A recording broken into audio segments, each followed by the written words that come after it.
Hey guys, so I had a look at Meteos versus Reignover from the Cloud9 Immortal Gauntlet series. Cloud9 go on to win this series and secure themselves a spot at Worlds, so congratulations to them for that. I wanted to look at this game in particular because Reignover got a lot of flack for not performing this series, but when I looked at his early pathing, at least in this game, I thought it was actually quite good. So what I'm going to do is I'm going to play out the clips, and as I do, I'm going to remind you to make sure that you're watching the minimap and not the game itself. The game is just bait. So Rek'Sai started top and skipped blue, which is pretty common for Rek'Sais nowadays. Rek'Sai doesn't get anything from blue and it speeds up his clear, so it's becoming pretty standard, but I quite like it.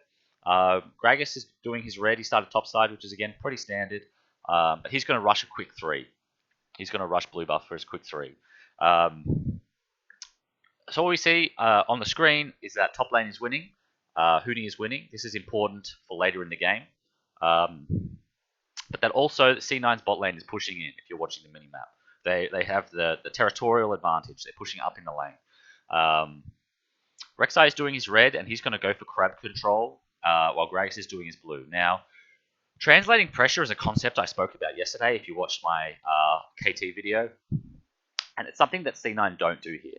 Smoothie has pushed up the lane, and yesterday, Samsung immediately warded the blue when they pushed up the lane, and they completely ruined Score's early pathing.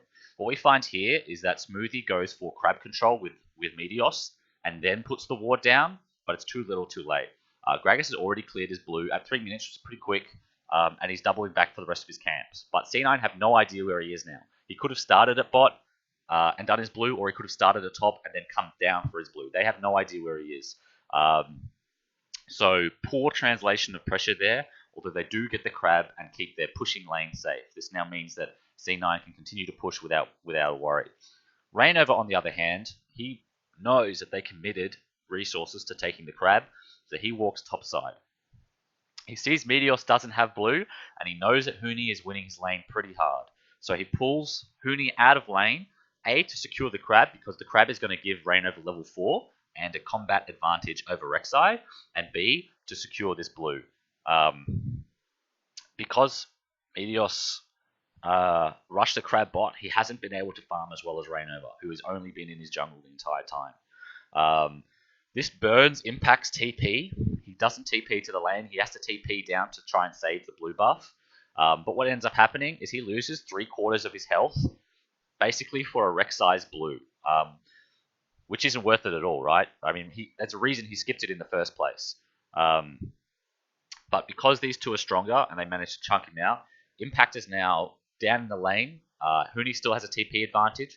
Reignover is still stronger than Meteos, who's desperately trying to hit level 4 off any camp he can. And just a really nice translation of top pressure into jungle pressure. Because this now denies the blue, gives them a timer on the blue, so they can possibly deny Cass's next blue.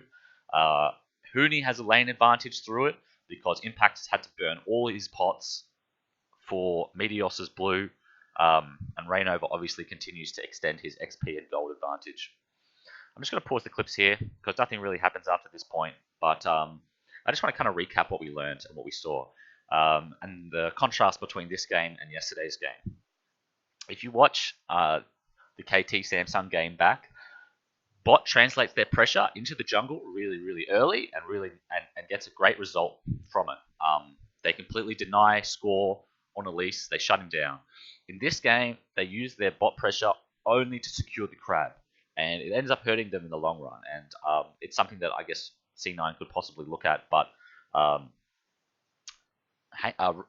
almost called him Rooney. But Huni and Reignover, on the other hand, the great duo that they are, instantly recognize the counterplay that they have and the pressure that Huni has, and are able to eke out that little bit more of an advantage purely because they recognized they had the agency to make a proactive play because they had priority in the lane.